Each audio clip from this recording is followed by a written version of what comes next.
Now, if you look at history, I consider myself an educated guy. If someone had said to me a few years ago, Dinesh, how many people were killed in the Salem witch trials? I would say, I'm not sure, but, I read Arthur Miller's The Crucible in college, and it's a big spot on American history. I don't know, hundreds, maybe thousands. Well, how many people were killed in the Inquisition? Well, that was kind of a biggie. The Spanish Inquisition, which was the most notorious, probably killed, I don't know, hundreds of thousands, millions. The truth of it is that if you look at history, and there's now a wide and reliable scholarship on all this, I would recommend Henry Kamen's book on the Inquisition. He's considered the greatest living authority on the subject. He points out that the Spanish Inquisition, over a period of 350 years, killed approximately 2,000 people.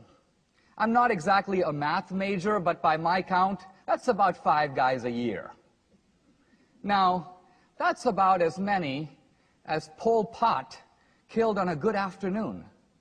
My point is, here you have the Inquisition. Well, what about the Salem witch trials? All you have to do is go to Salem. The witches are really thriving. Most of them are now tourist guides. And if you pick up one of their brochures, you'll see right away the number of people killed in the Salem witch trials was in fact precisely 18.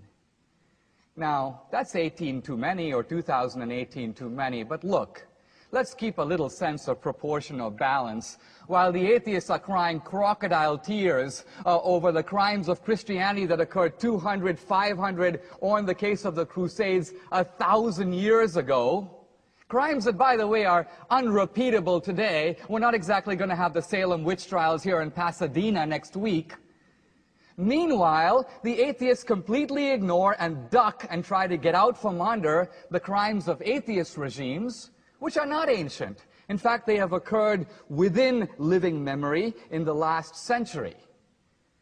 I'm not just talking about Stalin in Russia or Mao in China or the Nazi regime. True, if you bring those three together, those three regimes in the space of a mere 5 decades killed no fewer than 100 million people. In other words, the regimes of atheism have produced a virtual mountain of bodies and an ocean of blood. We're not even talking about Pol Pot's 2 million or Ceausescu, Kim Jong-il, Fidel Castro, Enver Hoxha, the list goes on. Now, Richard Dawkins in The God Delusion makes an extremely important qualification. He says, well, yes, it is true, but you have to notice that the Christians killed in the name of Christianity. You may have had tyrants who were atheists, but they really didn't kill in the name of atheism. Now, Dawkins is actually an accomplished biologist, but I think that there are some dangers to letting a biologist leave the lab. And why? Because here is a guy who's straying out of his field, reveals a complete ignorance of history. All you have to do is read the Communist Manifesto. All you have to know is a little bit about these different regimes to see right away that this wasn't a matter of having a dictator who happened to be atheist.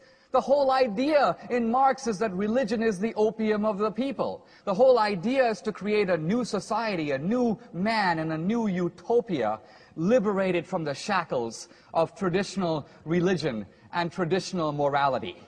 So here's my bottom line, and that is, if you think the Bin Ladens of the world are bad, Bin Laden in his wildest imagination could not even begin to match the crimes of atheism that have occurred within our lifetime. It is atheism, not religion, that is responsible for the mass murders of history. If crimes are committed in the name of an ideology, the people who share that ideology must accept some responsibility for them. But here's my point. Let's be a little even-handed about that.